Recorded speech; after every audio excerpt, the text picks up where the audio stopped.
All right, howdy. Hi. Howdy. College Station, we say howdy in the audience. Good. Howdy. There you go. Last presentation of the day, so I know how that feels. I've been in the audience, so we're going to keep it kind of loose. So loose, I don't even have a title slide. So the title of the talk, Diversity Measuring Alzheimer's Disease and Alzheimer's Disease Knowledge. And those are two things I want to talk to you today about here. What I want to talk about, 2 lines of work coming out of Texas A&M that come down from College Station this morning. And I hope that what I say isn't redundant. I was driving down this morning, so I missed really a part of the presentation. It's going to be kind of interactive. You see here we have a somewhat different slide than a title slide, and that's because we have hyperlinks built in. And so there'll be some audience participation, and I hope that that's okay with you. The first line we're going to talk about is AD knowledge. We're interested in assessing Alzheimer's disease knowledge and also disseminating Alzheimer's disease throughout Texas and throughout the country. And so one question you ask is, well, why would you want to assess Alzheimer's disease knowledge? And there are several reasons why. Public information campaigns, right? So you have the National Alzheimer's Project Act signed in by President Obama trying to disseminate information about Alzheimer's disease in part. You have the TARC, Texas Alzheimer's Research Care Consortium, working toward disseminating knowledge about Alzheimer's disease throughout Texas. Programs like this, right? And there are more obvious reasons why you want to disseminate information to caregivers, or assess information to caregivers and patients. And so there's all sorts of reasons to assess knowledge of Alzheimer's disease, and that's the first line of work I want to tell you about. We created a measure that measures knowledge about Alzheimer's disease, and you can think of this schematic here as illustrating the universe of knowledge about Alzheimer's disease, right? There are a lot of people who have different sort of niches or different bits of knowledge about Alzheimer's disease. Patients have knowledge about Alzheimer's disease, caregivers, researchers, pharmaceutical developers, care technicians, family members. What we wanted to do was not assess the universe of Alzheimer's disease, but assess this part of Alzheimer's disease, the overlap among these circles, the knowledge about Alzheimer's disease that everybody should have. Right? So kind of that bit of Alzheimer's disease that is common to all people. And so part of developing this measure, and I can talk about developing the measure in a little bit, but part of it is creating modules to help increase people's knowledge about Alzheimer's disease and information, and then testing people's knowledge. So I'm going to walk you through one of our sort of interventions or educational modules, and then we're going to test your knowledge. So at the end of the day, I thought it'd be sort of helpful to see if you guys learned anything today about Alzheimer's disease. And if you do really well in this test, we can compare where you score with normative data that we have. So you get to pick, right? So do you want to pick meet the experts, facts and figures, or disease progression? Facts and figures. All right, facts and figures. And what we're going to do is we're going to link to publicly available links on YouTube and kind of learn in a fun way about Alzheimer's disease here. So just press play.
Thanks.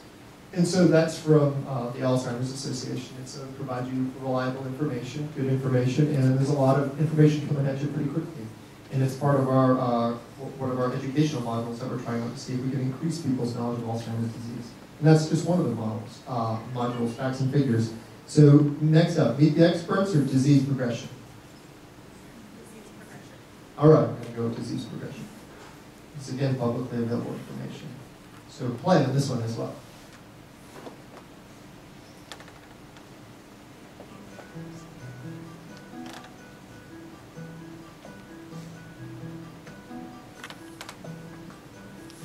Alzheimer's is a slow, fatal disease of the brain affecting 1 in 10 people over the age of 65. No one is immune. The disease comes on gradually as 2 abnormal protein fragments called plaques and tangles accumulate in the brain and kill brain cells. They start here in the hippocampus, the part of the brain where memories are first formed.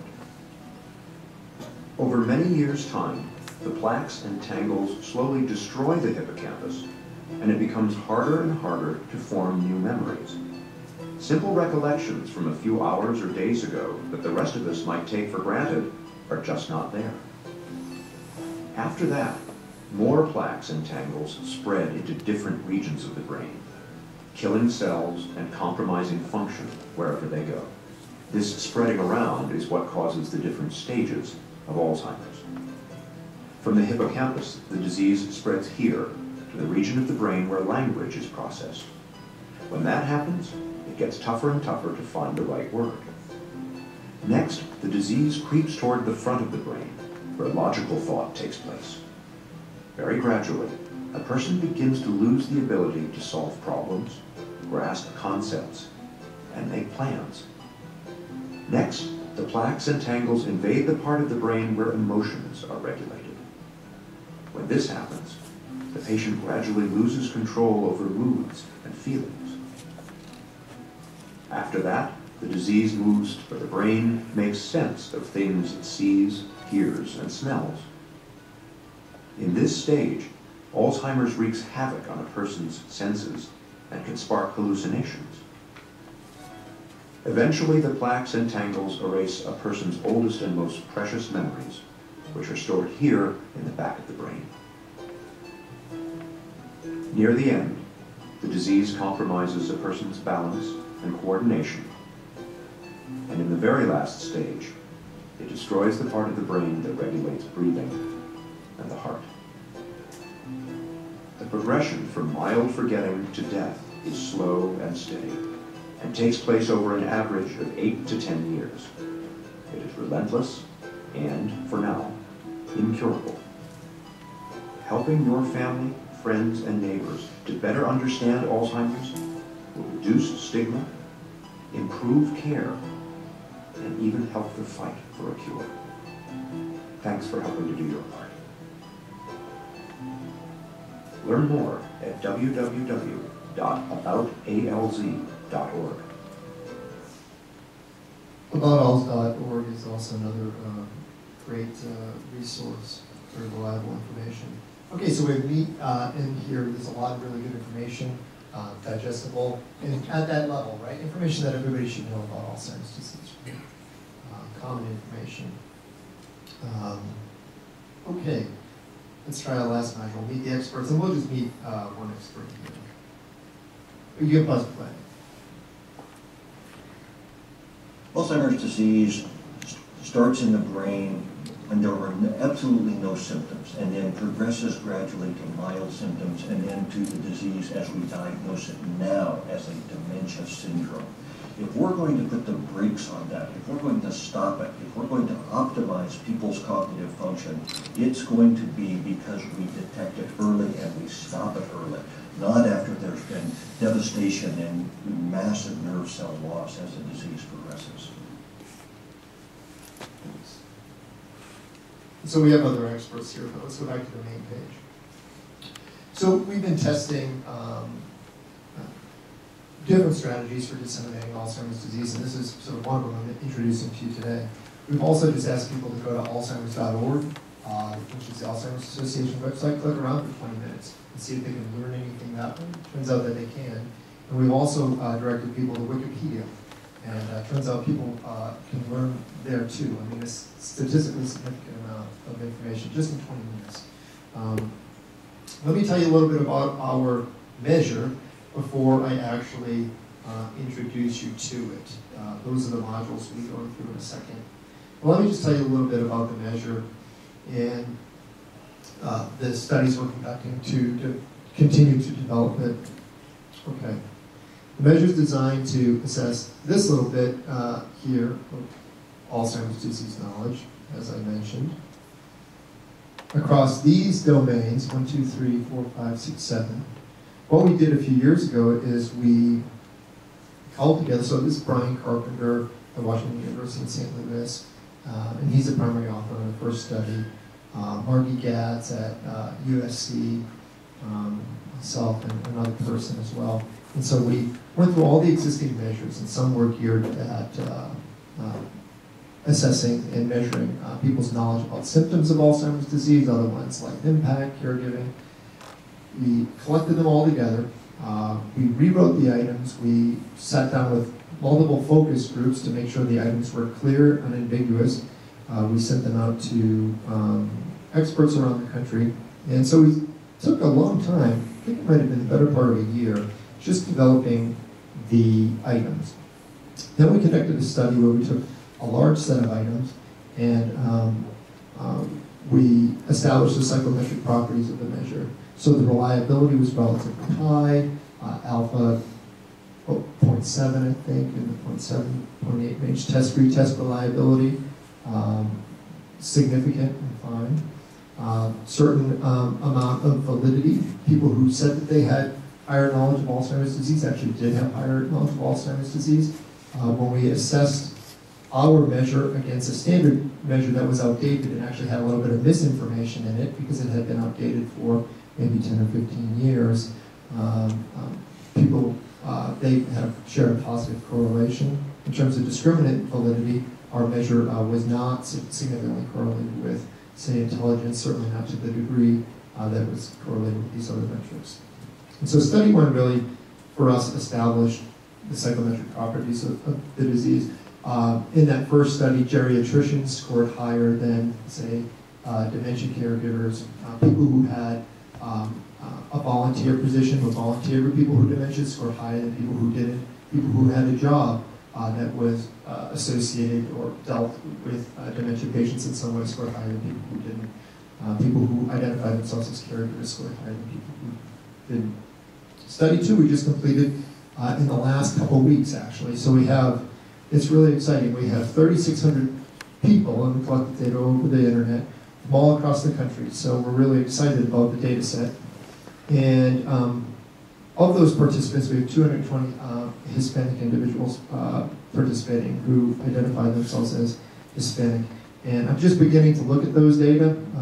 When this presentation was due a couple weeks ago, I didn't have it all those numbers crunched. And I'm also hesitant to present data. We do find some significant differences, but I want to make sure that I understand them completely before I present them professionally. We also ask people for zip codes. So we have data from the entire nation, and we can identify whether or not people are from rural settings or from urban settings, and we're finding some interesting differences across different zip codes. We also can put people in different states, right? So we have a couple hundred people, actually, of the 3,600, who are from Texas, and so then we can also look at specific counties in Texas and zip codes within Texas, and so we're really excited about it, and we're trying to, there are a lot of different angles and ways to slice these data. Within Texas, we'd like to create kind of a heat map, find out where people have more or less knowledge. We're already doing that kind of like the political maps across the country. You know how you have like Republicans and Democrats and they're blue or red or purple. And so we're kind of already doing that with Alzheimer's disease knowledge, which is kind of fun. So there's a lot of different data. There's a bunch of data we have, and we're really interested and just starting to go through it right now, but I just wanted to present that to you. Then with all these initiatives that are out here, the public information campaigns, we're trying to think of this as like a time one data collection, right? So maybe in a couple of years from now, we'll collect data again, either from the same participants or at least sample the same population of the United States and find out if these public information campaigns have done their task. Now, one thing that's emerged out of study too is that we're finding out that there's a subset of the items that are Alzheimer's disease misconceptions, right? So items like Alzheimer's disease is caused by eating food that was cooked in aluminum pots, right? Most people know that that's not true, but maybe 20 or 30 years ago people didn't know that. But then there are other items that are misconceptions about people's ability, with people who have Alzheimer's disease and their abilities. So for example, people with Alzheimer's disease are not able to make informed decisions about their care. Of course, in the early stages, that's not true. Right? They can make informed decisions. And it turns out that there are subgroups of our participants who get those questions wrong and correct, actually hold these misconceptions. And that's part of what we're talking about when we're trying to pinpoint needs of patients, caregivers, or healthcare providers. Okay, so that just tells you a little bit about the studies that we're doing on Alzheimer's disease knowledge. Now what I'd like to do is actually go into the test and test your knowledge, and I'm sure that you're going to get all the answers correct after this wonderful day of presentations. Okay. Indicate whether the statement is true or false by clicking on the appropriate button. You guys can say the answer and I'll click for it. How's that sound? All right, so we have different quiz modules. So somebody pick a quiz module. And don't all shout out at once. I know y'all are very... Caregiving. Caregiving, okay, that's good. Let's go with caregiving knowledge. Okay, so the question is, people with Alzheimer's disease do best with simple instructions, giving one step at a time. Let's see. Hold on to your hands. Hey, there you go. Right, correct. All right. When people with, so we'll go through the caregiving one. When people with Alzheimer's disease repeat the same question or story several times, it's helpful to remind them that they are repeating themselves. False. Good. And by the way, geriatricians and high-level healthcare professionals who deal with dementia patients, out of 30 items, they score about 28 on this. So let's see if we can get all 30 correct here. There are actually a couple extra questions. There's actually a couple more than 30 in this set of questions I'm showing you. If a person with Alzheimer's disease becomes alert and agitated at night, a good strategy is to try to make sure that the person gets plenty of physical activity during the day. I hear a couple whispers of truth. Here you go. So you can be a little more confident. Once people have Alzheimer's disease, they are no longer capable of making informed decisions about their own care. Oh, that's right, I gave that one away earlier. Okay. When people with Alzheimer's disease begin to have difficulty taking care of themselves, caregivers should take over right away. That's one that, what we're finding is, that's one that people who work with individuals who are severely demented in roles as care technicians, I believe, get wrong. Okay. If a person with Alzheimer's disease follows the caregiver all over the house, it's helpful to encourage the person with AD to stay in one room. We all know that that's false, because they have a hard time forming that new memory. Look at this. So let's see if we can run the table on caregiving. People with Alzheimer's disease do best when exposed to new experiences and environments as often as possible. That's a big false, right? They don't do well in those environments. Okay. So let's see. Who wants to pick another module? Okay, perspective. Let's see what we got here. Okay, having high blood pressure may increase a person's risk of developing AD. True. And we know that the cardiovascular system is involved, right? Okay. Having high cholesterol may increase a person's risk of developing AD. True again. Right. Genes can only partially account for the development of AD. True. We know that from some of the presentations today. All right. Prescription drugs that prevent AD are available. False. We'll learn that. Well, we all know that, but even just the module I showed you earlier. People in their 30s can have AD. I swear I have it, and I'm in my 30s. It's sad, but it's true. Okay, it has been scientifically proven that mental exercise can prevent a person from getting AD. Correct. All right. Who wants to pick another module? I have impact. Okay. What's interesting about breaking down the items this way into these different content areas is that we can assess with our study that we have, we can assess whether or not, let's say, life impact is different in urban versus rural settings, for example, right? So you can imagine that they would be, or across different sort of ethnic groups, etc. It is safe for people with AD to drive as long as they have a companion in the car all the time. That is false. That is false. Okay. Most people with AD live in nursing homes. This is one that a lot of people get wrong. They don't live in nursing homes, they live at home. And actually, that's one question where you see differences between urban and rural people. If you take urban people in population centers, I think it's about 50,000 people in the zip code, and then if you define rural places as, I think it's like less than 2,000. So. People with AD are particularly prone to depression. That's true.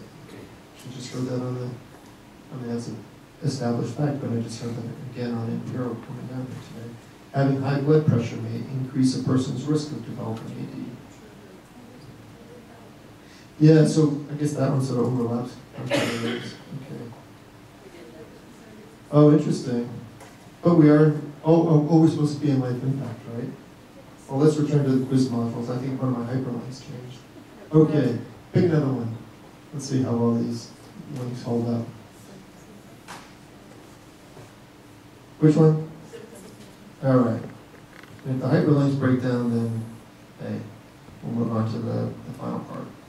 Most people with AD remember recent events better than things that happened in the past. Right. They remember the more distal events. One symptom that can occur with AD is believing that other people are stealing one's things. True. And that not only can happen in the moderate range of disease severity, but it can also happen in the very early stages. If you remember Alzheimer, his very first patient was Augusta D. And the very first symptoms he described in her were not cognitive symptoms. They were personality change symptoms, right? Becoming sort of paranoid, sullen, blue, these kinds of symptoms, neuropsychiatric symptoms. Okay. All right. Trouble handling money or paying bills is a common early symptom of AD. That's true, right? It's a very complex task, and so it shows up very early. AD progresses at the same speed for everyone. That's false. Some people with AD cannot recognize their children. In general, as people with AD get worse, they're more likely to wander and get lost. That's true. Okay. Let's pick another one. We'll go through one more. All right. Good idea. Okay. People whose AD is not yet severe can benefit from psychotherapy for depression and anxiety. True. We learned that just in the previous presentation. When a person has AD, using reminder notes is a crutch that can contribute to decline. False, right? Reminder notes can sometimes help, right? Sometimes they're very helpful, especially in the very early stages of the disease, and they can preserve a certain amount of independence, really. Poor nutrition can make the symptoms of AD worse. That's true. All right. Medications can permanently stop AD from getting worse. No, that's false too. All right, so you guys get them all right. So you're scoring higher than the geriatricians, which must mean that you're more knowledgeable than the geriatricians now. Okay. The second line of work I wanted to tell you about was the the measurement of Alzheimer's disease itself. So not the measurement in the assessment of AD knowledge, but the measurement of Alzheimer's disease itself. So if you think like in this other professionals realm, here, maybe you would include researchers, right? And so what researchers try to do, or some try to do, is they try to sort of expand this sort of sphere. And I got here in time for Dr. O'Brien's talk, and he's clearly, trailblazing in the area of biomarkers, right? So he's increasing knowledge and broadening this sort of sphere. And so the next bit I'm going to talk to you about is sort of what we're doing at Texas A&M that's sort of on the edge of this sphere. And most of that work has to do with psychometrics. So we're using and harnessing sort of power, psychometric power, to understand the disease better and create instruments and tools and strategies that are more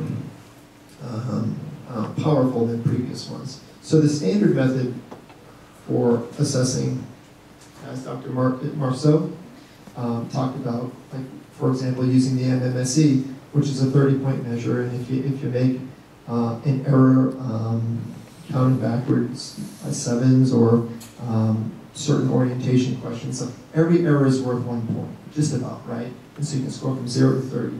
And no matter what error you make, it's worth 1 point, right? And so, but the thing is that some of those items are harder or easier than other items. And what we argue is that there's actually information contained in those items, that there's power in those items. If you can measure the ability of these items, which ones are harder, which ones are easier, and if you can, instead of counting them all as the same, but if you can measure their actual ability to indicate the disease and indicate a certain spectrum of the disease, that you can actually gain more power in the precision with which you measure Alzheimer's disease. And that's kind of what we've been doing at Texas A&M with a statistical theory known as item response theory. So what we've been doing, and I'm going to just briefly talk through sort of 4 areas of work.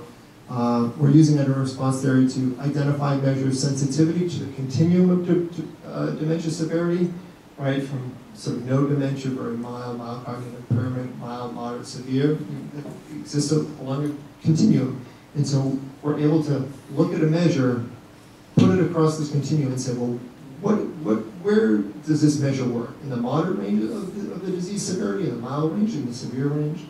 Then, once we know that, how can we go about sort of improving a measure's sensitivity or precision across that entire spectrum? Then, once we can do that, can we harness that power to more precisely measure differences between people, which is really important, or individuals over time, right?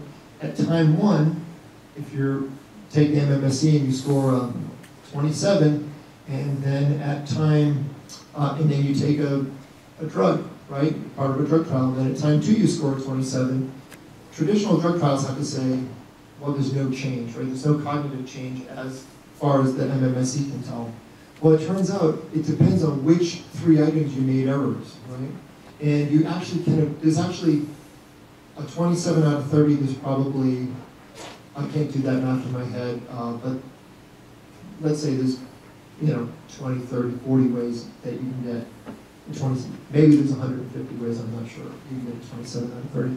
And depending on which ones you get right and wrong, right, you actually fall in a different place along the continuum. I'm going to kind of show you that in a second. So one common measure that's used in clinical trials, anyhow, is the ADAS-COG, Alzheimer's Disease Assessment Scale, Cognitive. And so here, each sort of subscale or item has a different sensitivity to measuring dementia severity, okay? And here I've actually grouped the subscales into testlets, so I've combined individual subscales into sort of domain scores, memory scales, practice scales, and language scales, just to show you.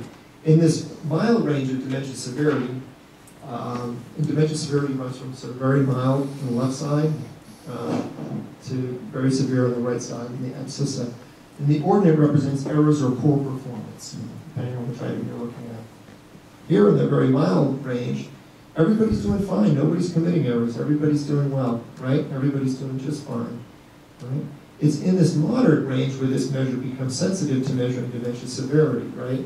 This is where an incremental change in dementia severity is associated with changes in errors, right?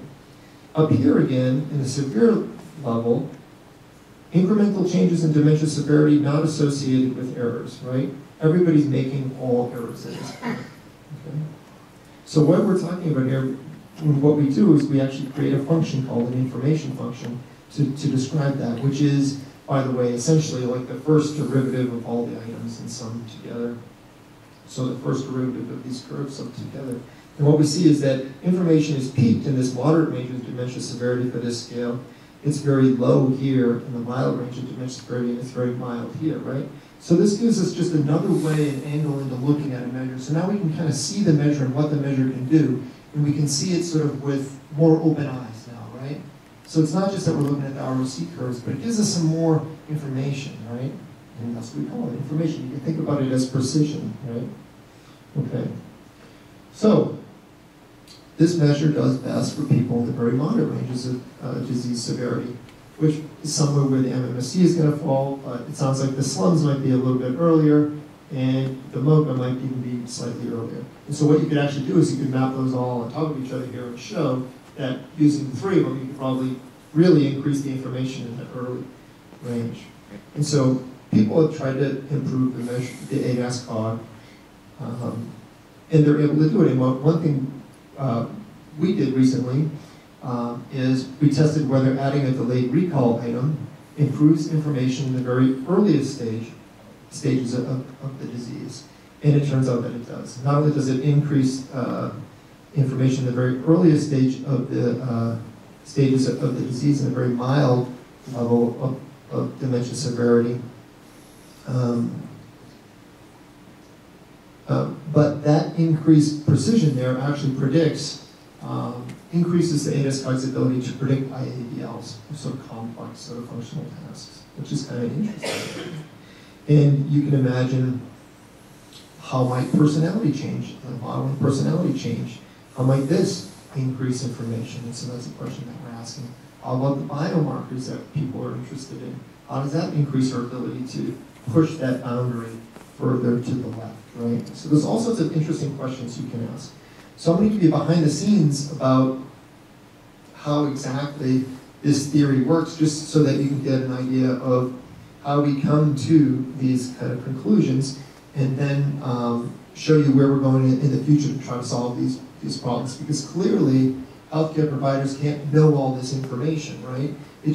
The literature just can't be full of a zillion studies out there, and every geriatrician or healthcare provider needs to know all the information. It needs to be condensed and disseminated in a way that makes it usable and more simple for healthcare providers, right?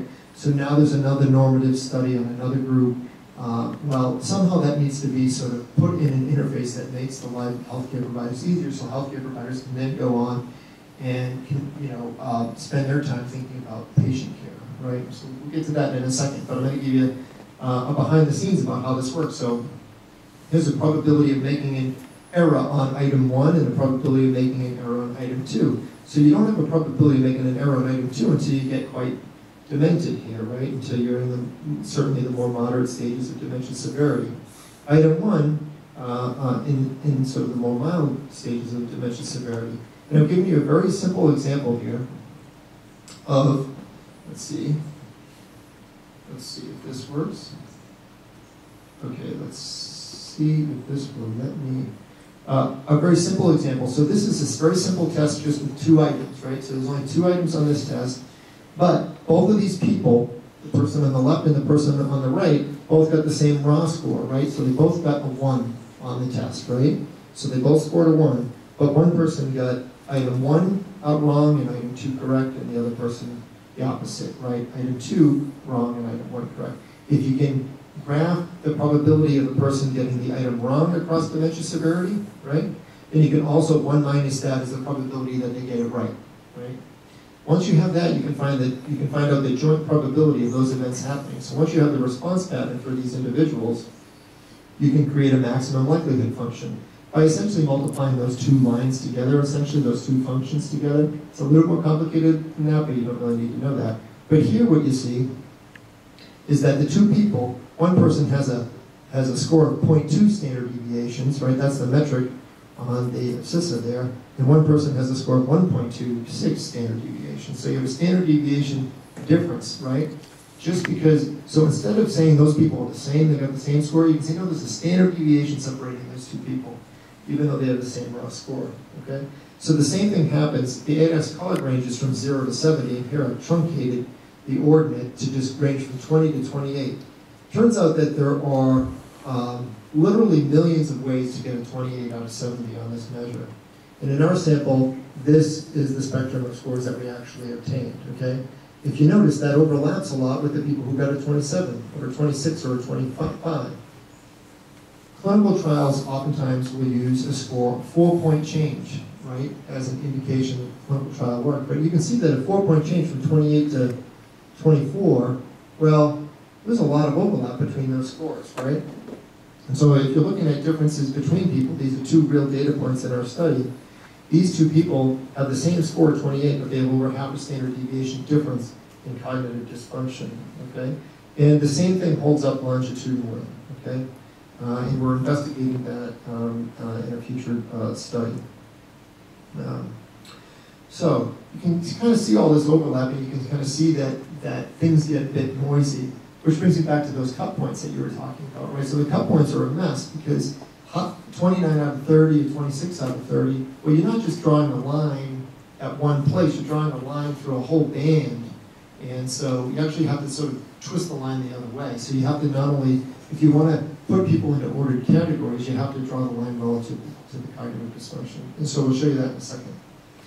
So one realm in which this is important is in dementia staging. And so people are generally put into a dementia stage via the clinical dementia rating scale, into dementia stage. No dementia, very mild, mild, moderate, severe. So they're put into these categories, right? That are supposed to be these ordinal categories.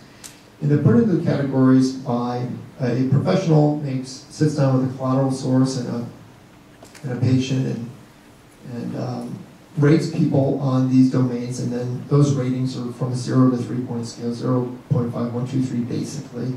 And then those are processed through a clinically informed algorithm that then tells the rater whether or not somebody has no dementia, very mild, mild, moderate, severe. Well, it turns out that no dementia, very mild, mild, moderate, severe are very gross markers, very gross categories that overlap a whole bunch with each other. Indeed, in our sample, and this sample comes from the Alzheimer's Disease Research Center, ADMDC down at Bell College of Medicine, and this is work with Michelle Doody down there.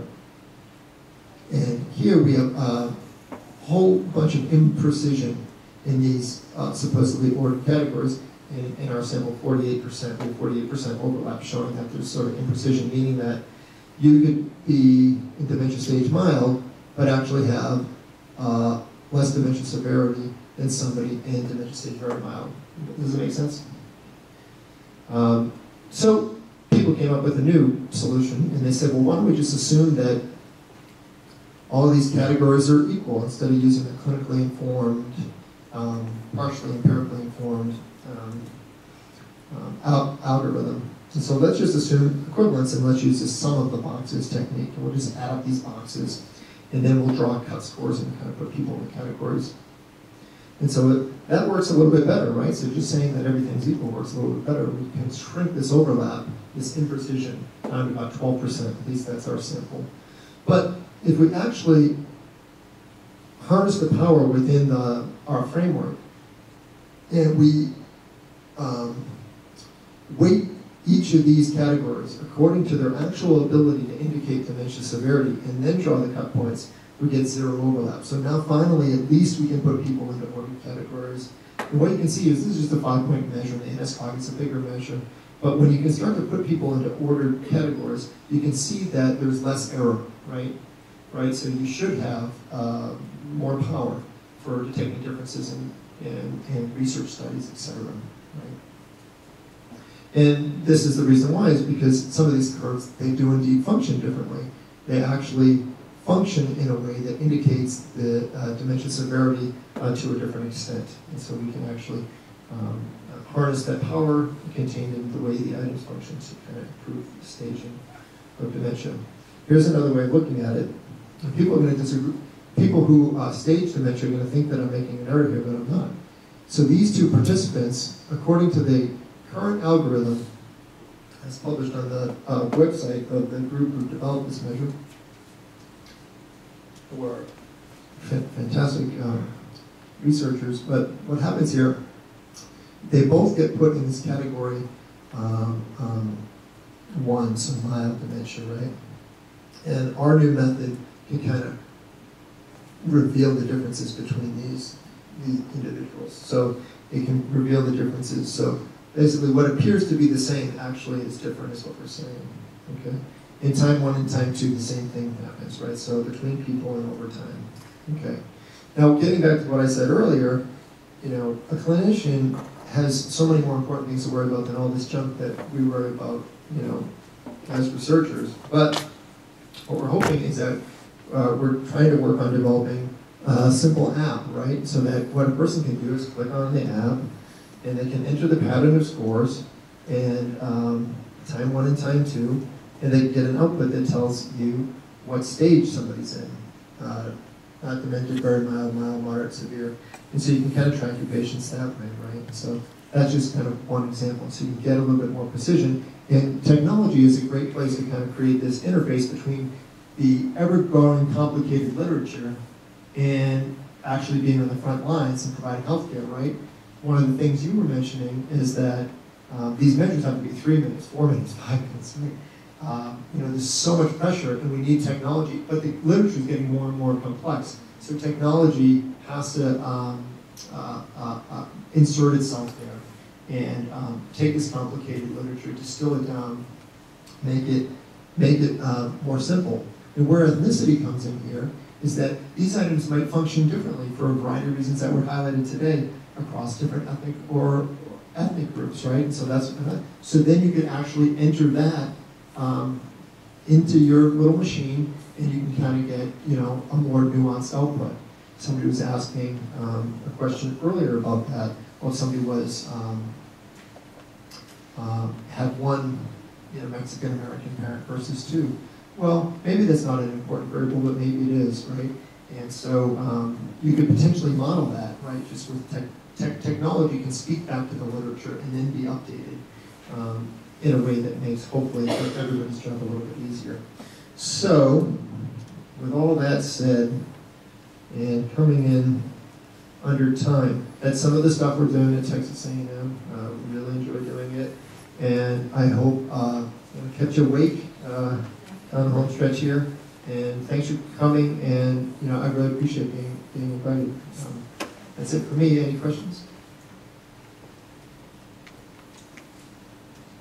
Yes, ma'am. I don't know if you could ask, what percent of the patients develop it in their 30s and 40s? In terms of Alzheimer's? Yes. Percent of patients young in their 30s and 40s? Yeah, there are a couple of cases, yeah. And we have a reference for that in our paper, too. And if you email me, I can get that for you. balsis@tamu.edu. Yeah. And was that your question, the reference for that? Yep, yep. And yeah, so send me an email and I'll get you that reference. A few cases. It's very rare.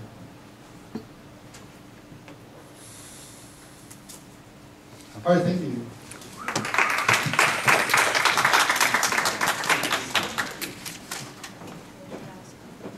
All right, ladies and gentlemen, you made it. Day 1 of 5.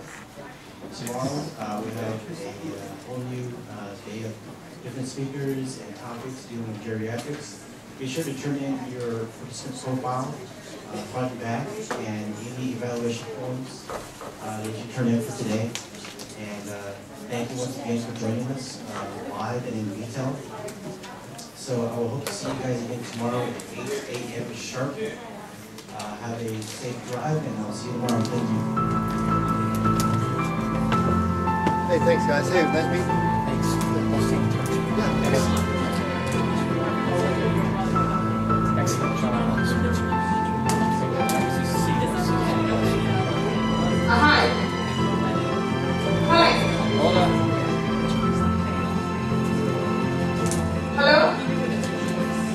Yes. Hello? I'm calling from Balsis SIA13. Do I have to do anything with